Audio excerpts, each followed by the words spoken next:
This is Amina. At just 12 years old, she had experienced more pain and hardship than most people do in a lifetime. Born and raised on the streets by a mentally ill mother, Amina had no father, no home, and no one to fight for her future. She spent only 2 years in school before dropping out because the one woman paying her fees disappeared. Hopeless, forgotten, yet incredibly smart. But one day, everything changed. She met Lara, the daughter of a billionaire, studying in the best school money could buy, yet struggling to learn. And it was Amina, the barefoot girl from the gutter, who became her secret teacher. But when Lara's powerful father discovered a homeless child teaching his daughter under a mango tree, what he did next will leave you speechless. So grab your popcorn, sit back, and get ready for one of the most powerful stories you've ever heard.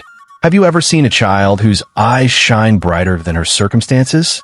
That was Amina. Her clothes were torn, her slippers mismatched, her hair scattered like the dry grass in Harmattan. Yet when you looked closely, her gaze carried the sharpness of wisdom beyond her years. Amina lived with her mother in a broken wooden shack by the railway. The roof leaked when it rained, the floor flooded with muddy water, and at night, the cries of rats and the whispers of drunkards filled the air. Her mother, Mama Amina, was once a vibrant woman, but madness had stolen her laughter. She would sit by the roadside talking to shadows, sometimes cursing the wind, sometimes singing lullabies to nobody. It was Amina who took care of her, though she herself was only a child. She fetched water, begged for food, and when she was lucky, sold sachet water in traffic. But here is where the story becomes strange. Amina was not just another street child. Her mind was a treasure chest, filled with numbers, words, and ideas she had picked from her short time in school and from eavesdropping whenever other children recited lessons. She would sit by the roadside and solve sums in the sand with a stick, whispering the answers to herself. People called her the madwoman's child. They pointed, they laughed, they mocked. Yet, inside her, Amina carried a hunger no food could satisfy, the hunger for knowledge. Now, in the city of Ibadan, where the story unfolds, there stood a mango tree by the roadside near Chief Adebayo's mansion.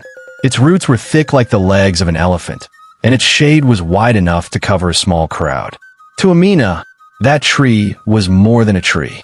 It was her secret place, a classroom, a hiding spot, and sometimes a pillow when she had nowhere to lay her head.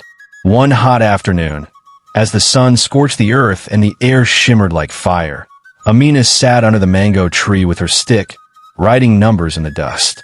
2 times 2 is 4. 4 times 2 is 8. 8 times 2 is 16, she whispered, her lips moving fast. At that moment, a car door slammed nearby. Out stepped Lara, dressed in her school uniform, neat socks pulled high, her school bag heavy with books. But Lara's face was not happy. She looked troubled, as if the books in her bag were heavier than the stones of Oyo. She sat on a bench under the mango tree, pulled out her math book, and sighed. Her eyes filled with tears as she stared at the page. Amina watched her quietly. Something stirred inside her, courage mixed with pity. She crawled closer, her bare feet silent on the dust. "You are reading it wrong," Amina said softly. Lara looked up, shocked. "What?" "The question, number 3, Amina pointed. "You are adding when you should multiply." Lara frowned. "How do you know?" Amina smiled shyly, took the stick, and solved the problem neatly on the ground. When Lara looked, her mouth dropped open. The answer was correct. From that moment, something new was born. A strange friendship between the rich man's daughter and the street girl with the sharp mind. Every afternoon after school, Lara sneaked out to meet Amina under the mango tree. There, she would spread her books while Amina explained things in simple words, fractions, proverbs, history, even English grammar. And oh, how Lara listened. Her eyes sparkled as understanding began to replace confusion. "You should be the one in my school, not me," Lara said one day. Amina laughed, though her laugh carried pain. "Schools are for those who can pay. I don't even have slippers without holes." But still she taught. She taught with passion, as if she had been waiting all her life to pour out the river of knowledge inside her. Soon, Lara's grades began to improve. She smiled more, carried herself with confidence, and even her teachers noticed the change. But in folktales, my people say, when the moon shines too bright, the spirits take notice. Their secret could not stay hidden forever. One evening, Chief Adebayo, a man of wealth, power, and pride, sat in his veranda sipping palm wine when he noticed his daughter slipping out through the back gate. Suspicion stirred in him. "Where is Lara going every afternoon?" he asked his guards. The guard shrugged. "She goes to sit on a mango tree, Chief." The chief frowned. That tree again. He decided to follow quietly. What he saw that day left him frozen. There was his daughter, sitting in the dust, listening with rapt attention as a ragged street girl solved math problems on the ground. The barefoot child gestured with her stick, her voice steady, her explanations clear. The chief's chest tightened. Who is this girl? How dare she teach his daughter? He stormed forward, his shadow falling on them like thunderclouds. "Lara!" he barked. Lara jumped in fear, her book dropping. Amina froze, her stick still in hand. "Who is this?" the chief demanded. His eyes, sharp as a hawk's, fixed on Amina. Silence hung in the air. Lara wanted to speak, but words stuck in her throat. Amina lowered her gaze, ready for insults, ready for rejection, ready for the sting of a slap. But instead, Chief Adebayo did something no one expected. He asked a question. "What is 12 times 12? Without hesitation, Amina answered, 144, sir." The chief's eyes widened. He asked again. Another question. Another correct answer. Again and again, until sweat glistened on Amina's forehead, but not a single answer was wrong. By the time he stopped, the chief was silent. Something in his heart began to shift. This was no ordinary child. Chief Adebayo stood still, staring at the girl with dusty feet and sharp eyes. He was a man used to respect, wealth, and polished speech. Yet this ragged child spoke with a clarity that humbled him. "Who taught you all this?" he finally asked. Amina looked down at the sand. "I taught myself, sir. From the little school I attended before I dropped out. And from listening when other children learn." The chief narrowed his eyes. His voice softened, though his pride did not allow him to show it openly. "And your parents? Where are they?" "My mother is at home," Amina replied. "She is not well. My father, I never knew him." The chief said nothing for a long moment. His hand stroked his beard as if he were weighing 2 goats in the market. His daughter watched him anxiously, afraid he would chase Amina away. But instead, the chief turned to Lara. "So this is why your grades have been rising?" Lara nodded, her voice trembling. "Yes, Papa. Amina helps me. She explains everything. She is very smart." The chief looked back at Amina, his eyes softer now. "You are a strange child," he said slowly. "Strange, but gifted." And without another word, he walked away. In African folktales, they say, when the elephant steps into the market square, everyone must talk. It did not take long before whispers spread through the town. People began to notice the powerful chief, Adebayo, sending food to the shack where the madwoman lived. They saw guards carry Mama Amina to the hospital. They saw a strange girl, once called the madwoman's child, now being called to the chief's mansion. Some clapped their hands in wonder. Some hissed in envy. Some shook their heads and muttered, "Ihia, this world is turned upside down." But Amina herself was overwhelmed. To her, it was like walking into a dream she dare not dream. The chief began to ask questions. He sent men to investigate Amina's life, her history, her struggles, even the school records from when she was small. Everything confirmed what he already knew in his spirit. This was no ordinary girl. But Chief Adebayo was not a man who gave trust easily. Wealth had taught him to be careful, to test before he blessed. One evening, he called Amina and Lara to his study. A large room with tall shelves full of books, the smell of leather and wisdom filling the air.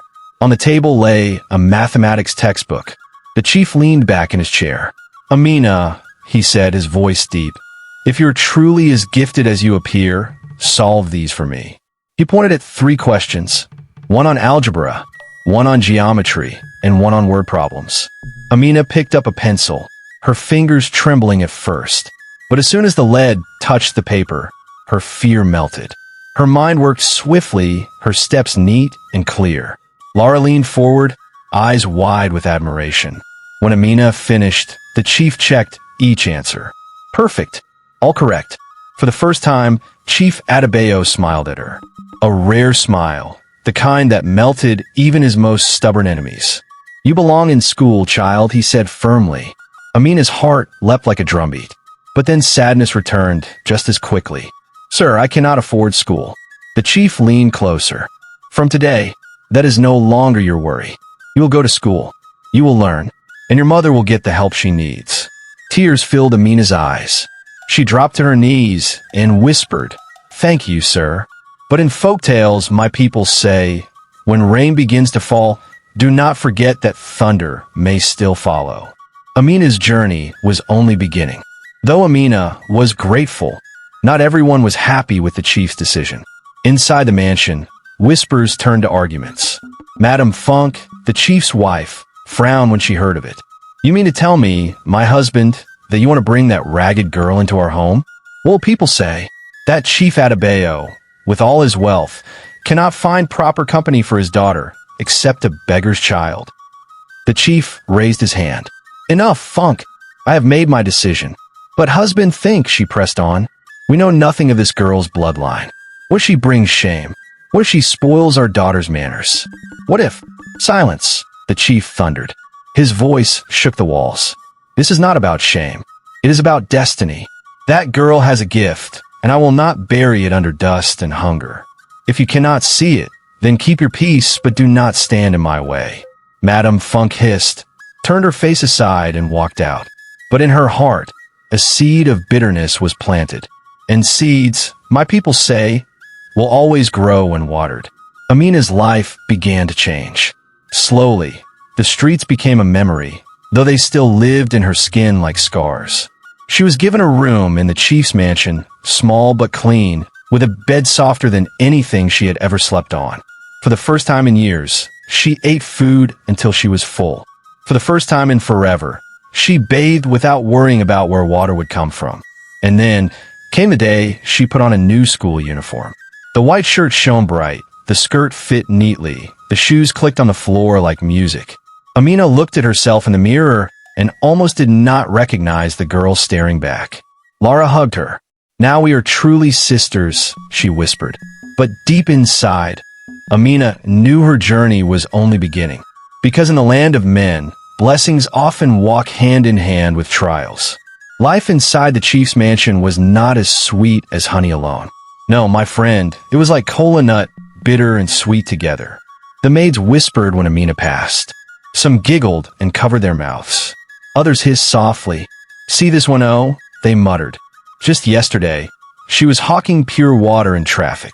Today, she is walking around in uniform, living like a princess. Another added, If Chief continues like this, one day he will adopt all the beggars on the street. Their laughter stung Amina's heart, but she pretended not to hear. She held her head high, for her mother used to tell her, Child, even if people call you dust, remember, dust is what covers gold before it shines. But the hardest eyes to face were not those of the servants. They were the cold eyes of Madame Funk, the chief's wife.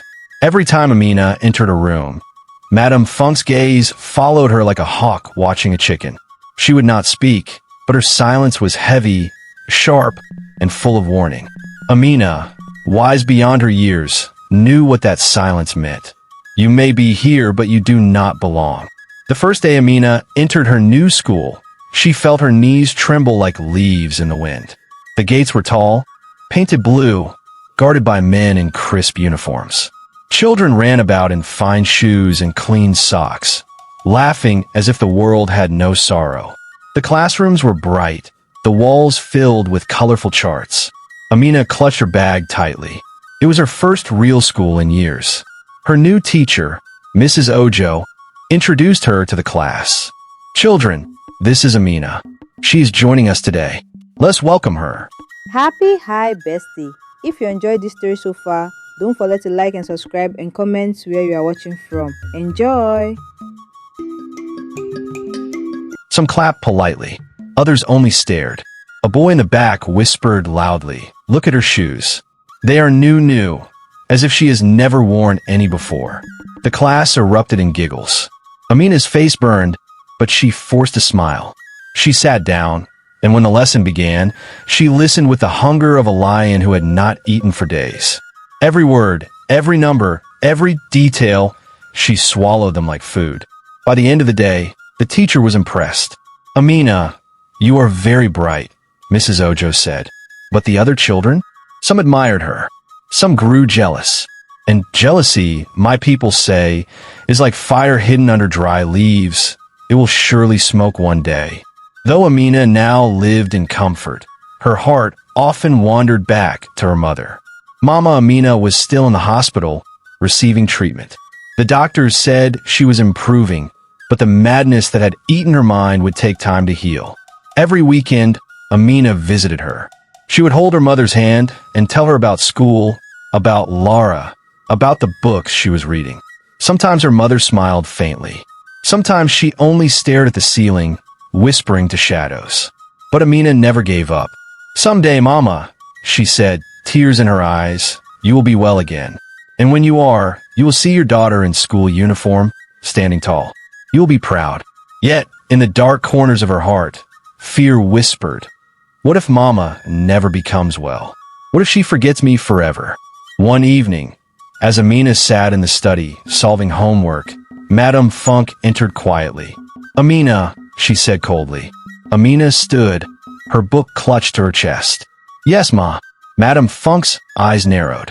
"Do not think you are my daughter. Do not think you can take what belongs to Lara. My husband may have pity on you, but I see through you. I know your type.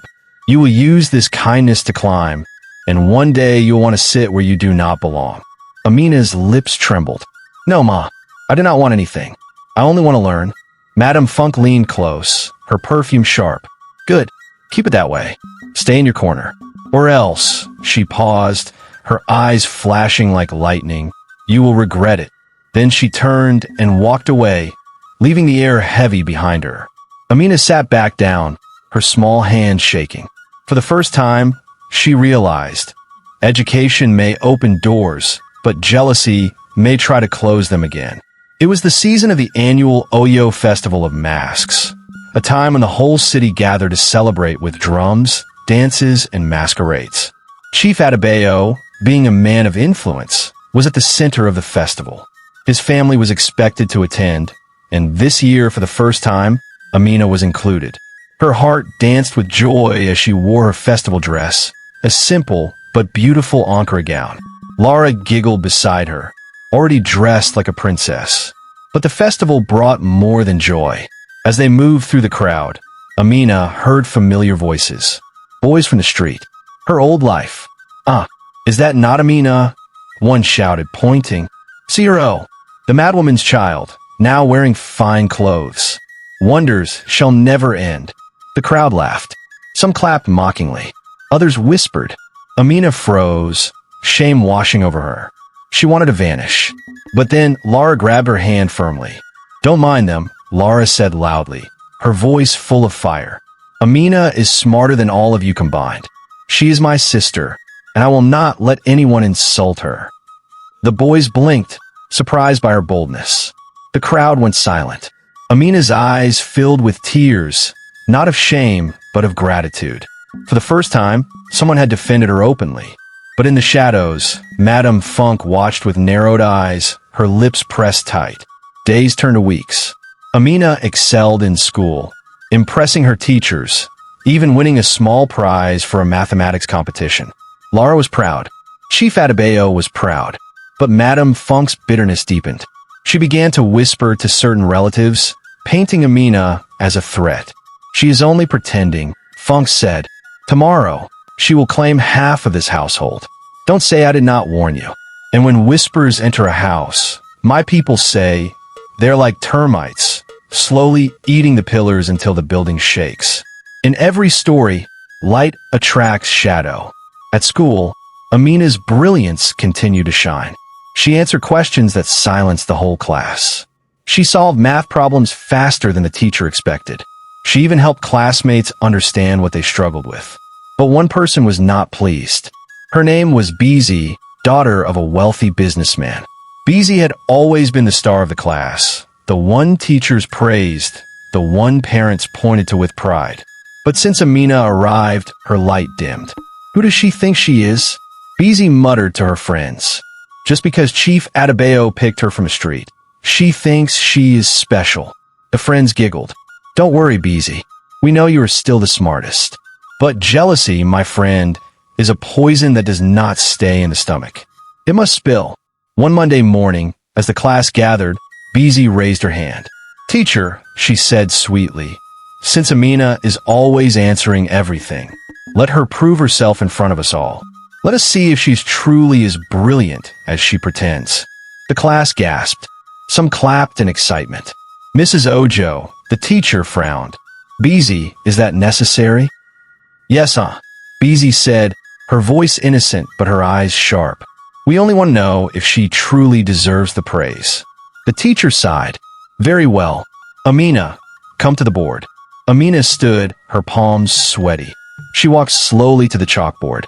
The teacher wrote a difficult equation, something even older students struggled with. Can you solve this? Mrs. Ojo asked. The class held its breath. Beezy folded her arms, waiting for Amina to fail. Amina stared at the board. For a moment, her mind went blank. Her knees trembled. The whispers of her past returned. Madwoman child, street girl, beggar. But then, she remembered her mother's voice. Child, even if people call you dust, remember, dust is what covers gold before it shines. She took the chalk. Step by step, she began to work. Her hand moved steady, her eyes sharp. The board filled with numbers, then solutions. Finally, she circled the answer. When she turned, the teacher's eyes widened. Correct. The class erupted in cheers. Except Beezy, whose face burned with rage. Meanwhile, in the chief's mansion, Madame Funk's jealousy had grown like a wildfire. One night, as Chief Adebayo slept, she sat awake, twisting her fingers. This girl will destroy everything, she whispered. Already, Lara calls her sister. Tomorrow, my husband may even call her daughter. No, I must put an end to it before it is too late. She began to whisper to relatives, to friends, to anyone who would listen. She painted Amina as a snake in the house, a beggar trying to climb into wealth. Mark my words, she said, if we do not stop her, one day she will take everything that belongs to Lara. And in folktales, my people say, when the hen cries at night, it is not only the fox that hears, even the hunter listens. Her words began to spread. One Saturday, Amina went with Lara to the market. The air was filled with the smell of roasted corn, the cries of sellers, the colors of fabric spread wide like a rainbow. As they moved through the crowd, a woman selling peppers stared at Amina and shouted, Ah, is that not the madwoman's child? See her now, walking like a princess. Other traders turned, murmuring. Some laughed, some pitied, some shook their heads. Lara's cheeks flushed with anger. She wanted to speak, but Amina squeezed her hand. Leave them, Amina whispered. The market always talks. Even if the yam is sweet, people will still say it is too small. But though her words were wise, her heart was heavy. The shame of her past still followed her, like a stubborn shadow. One evening, Amina returned from school to find an envelope on her bed. She opened it carefully. Inside was a note written in hurried handwriting. Amina, you do not belong here. Leave this house before it is too late. If you stay, something terrible will happen. Her hand shook. She looked around, but the corridor was empty. Who wrote the note? A jealous maid? Madame Funk? Someone else? Fear settled in her chest like cold stone. For the first time, she wondered, maybe I truly do not belong. Maybe one day, they will chase me away. That night, Chief Adebayo sat with Amina in his study. He noticed her sadness and asked, Child, why are your eyes clouded? Amina hesitated, then showed him the letter. The chief read it, his jaw tightening. He crumpled the paper in his fist. Do not fear, Amina, he said. You belong here as much as any child of mine. Let no one tell you otherwise. His voice was firm, but inside the chief's heart wrestled. He knew the letter was no idle threat. Someone in his house wanted Amina gone.